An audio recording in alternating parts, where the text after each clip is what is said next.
Baik, Assalamualaikum warahmatullahi wabarakatuh.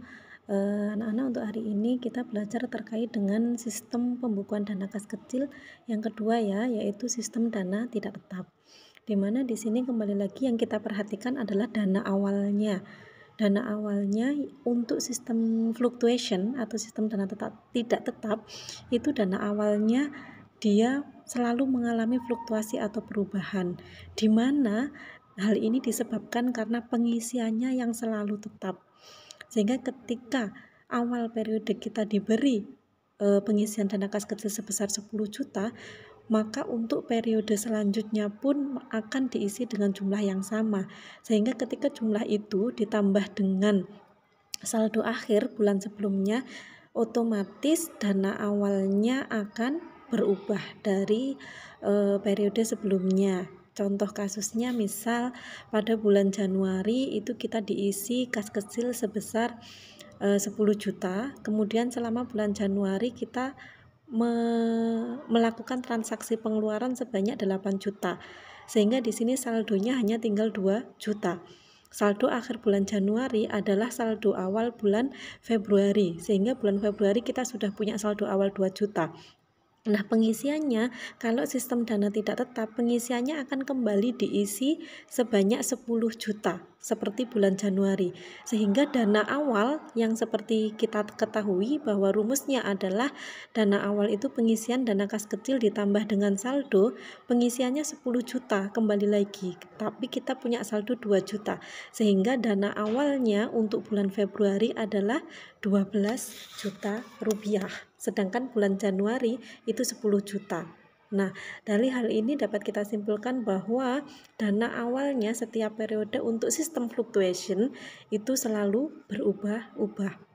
Yang tetap adalah hanya pengisiannya, kebalikan dari sistem dana tetap yang kemarin. Kemudian di sini kalian perhatikan selanjutnya formatnya. Format buku kas kecilnya perhatikan. Di situ sangat-sangat berbeda dari sistem dana tetap.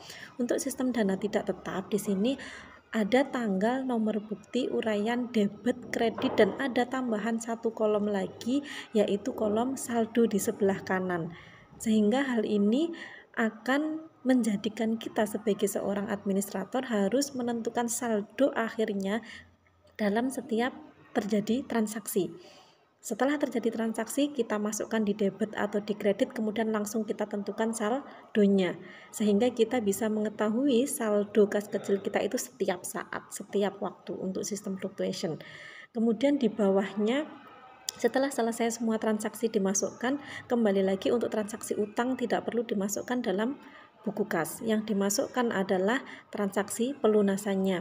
Kemudian di bagian bawah format dana kas kecil, sistem dana tidak tetap atau fluctuation, itu ada jumlah. Yang dijumlah hanya kolom debit dan kolom kreditnya saja. Ya, kolom saldo tidak perlu dijumlah. Kemudian di bawahnya ada saldo. Kembali lagi saldo rumusnya sama, yaitu jumlah debit dikurangi jumlah kredit, dan nominalnya silahkan ditaruh di kolom kredit seperti contoh.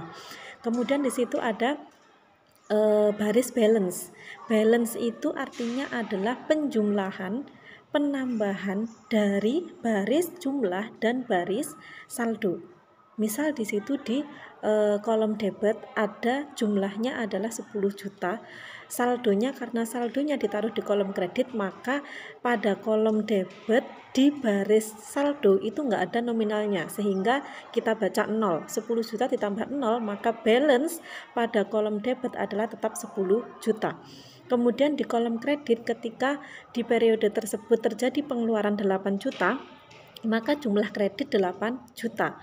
Kemudian saldonya, karena rumusnya jumlah debit dikurangi jumlah kredit, jumlah debitnya 10 juta, jumlah kreditnya 8 juta, sehingga tersisa 2 juta di kolom kredit. Sehingga balance-nya untuk di kolom kredit itu adalah 8 juta dari jumlah kredit ditambah dengan nominal saldo 2 juta, maka terbentuklah nominal 10 juta, sehingga terjadi balance atau sama nominalnya antara nominal balance di kolom debit dan nominal balance di kolom kredit. Kalau untuk pihak yang bertanda tangan dan kepalanya kas kecil itu sama. Nomor bukti pun juga sama, diisi dengan nomor bukti BKK dan BKM. Tanggalnya juga sama, uraiannya sama. Ya, silakan diperhatikan sambil memperhatikan penjelasan dari Bu Vidi ini, diperhatikan materinya, dilihat formatnya, dipahami. Kalau belum paham, kita bisa diskusi lebih lanjut di grup keuangan kita.